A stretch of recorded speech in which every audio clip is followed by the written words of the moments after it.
to Quickshots. Welcome to the Quick Shots with your favourite cousins, James and Alex Fitzgerald. We've got her back this week. She's down in cold Melbourne, waking up with a little lemon and ginger tea. I'm going to throw to you with the first one here, Alex, and it is from Murphy. Murphy would like to know, with tax time coming quickly, in fact, I think you've got to lodge your tax for the 2021 financial year this week, FYI. If you haven't already. Okay. With tax time coming, what can I claim in the realm of my investment properties these days? Realm. The realm. Deductions checklist. Very good question. And in fact, I'm going to post this on our Instagram as well. So we'll work to make this very pretty and post it up there in case many people would like to have the checklist to go from. But essentially, there's a big deductions checklist and you want to make sure, don't rely entirely on your accountant, even if they're fantastic. Make sure you've got every single thing that you can claim. I'll list a few things. Anything to do that's costed you to lease the place, so advertising for tenants, property agent fees and commissions, perhaps some repairs and some maintenance so that you could indeed rent the place. And then you've got your maybe cleaning, and then you've got your other fees that are associated with the actual property itself. So body corporate fees and charges, council rates, maybe any gardening and lawn mowing that probably should have bundled into the last one. Insurance. All your insurances are tax deductible. So building insurance, contents, landlord insurance, land tax, amazingly, tax deductible. Any pest control, if you're in Queensland, you've got to do that every 12 months. And then you've got your water charges. And then don't forget your depreciation. Now, if you don't have a depreciation schedule, you do need to get one of these because you've got to have a quantity surveyor go through the house and determine what you can deduct. So you've got to find a quantity surveyor. Who do we use, cuz? Mitchell Brantman. If you need someone there. Yeah, Mitchell Brantman. They will print you out a report and then you basically give that report to your accountant and you say, please get me some more money back on my tax. So I'll post that on the gram. Did I miss anything? No, I loved interest. The interest. Oh, yes, of I didn't course. say that. Rent minus interest. Oh, my.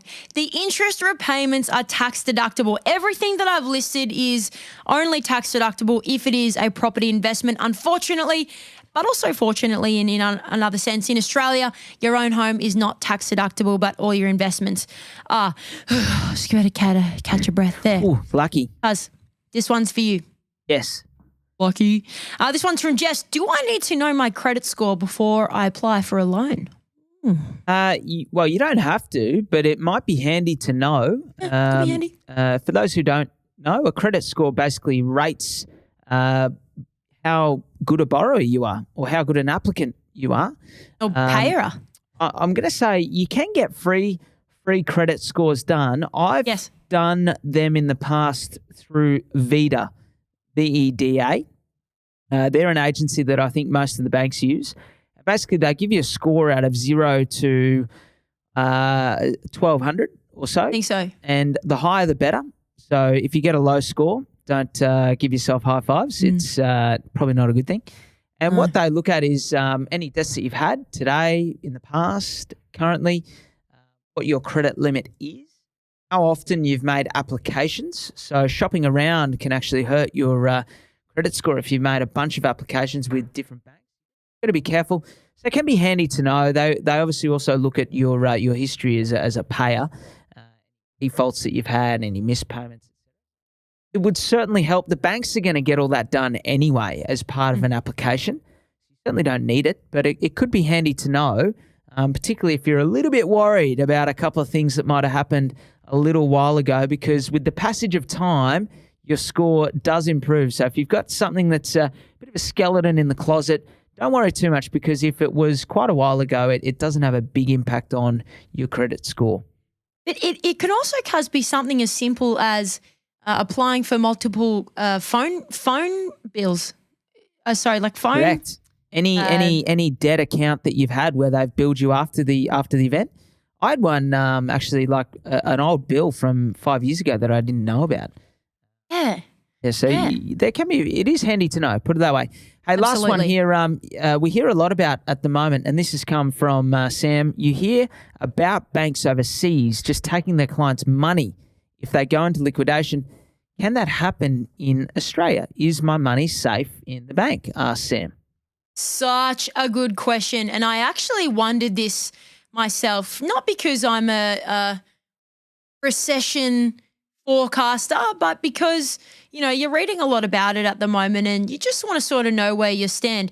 In Australia, you're protected up to $250,000. So if you've got up to $250,000 in a licensed bank, building society, credit union or whatever in Australia, you are protected under the financial claims scheme up to $250,000. Now, if you've got a truckload of cash, by the way, any dollar above that, you may not be protected if that bank goes into liquidation. So perhaps after $250,000, they can take any of that if they go broke and they need the money to go liquid. Interestingly, though, you're covered up to $250,000 per institution. So where this is interesting is if you've got, say, $500,000, you should probably be parking it in two completely different financial institutions. We talked about the big four on our pod this week. Maybe go for like your NAB and then your ANZ. They're completely different financial institutions. So be aware of those companies that they're owned by a big four, but then they've also got like a smaller institution of some kind. The one that came to my mind earlier was Westpac own Rams. So you can't exactly park $250K with Rams and $250K with Westpac. That's all tied up into the Westpac bow, and it's actually calculated at $500,000. So I think Westpac own St. George as well. Hey, there you go. So you got to do your DD on that. I don't want to be too alarmist on that question, Cuz, but I think it's always better to know than not know. And I certainly learned something finding that out this week. Did you? Very much so. I didn't know that, and I'm assuming with the $250,000 that you say is protected, that it's guaranteed by the government. Is that how it's protected? Yeah. Yep, right. Yep, that's right. So you can actually find out more about that on APRA's website, and that's what I did all my research on. To sleep, get on APRA's website there, and that'll. Oh yeah. Now that is a lullaby. APRA's wording. No frilly bits on that website, all compliance. In fact, so compliancy that I at some points was asking myself, am I understanding this correctly? But anywho, they are the prudential regulator of Australia, so I guess they're going to be fairly. Real good, impressive return to you coming back to the pod this week, taking 2 questions in the quick shots, no doubt, doing the heavy lifting again.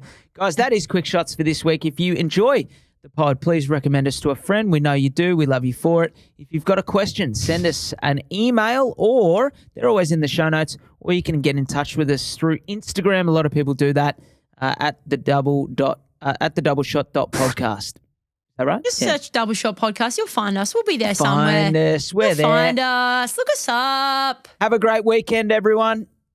Take care. Thanks for listening to another episode of The Double Shot with your favourite cousins, Alex and James Fitzgerald. If you've got a burning question or something we absolutely need to talk about on the pod, please write to us. Both of our emails are in the show notes.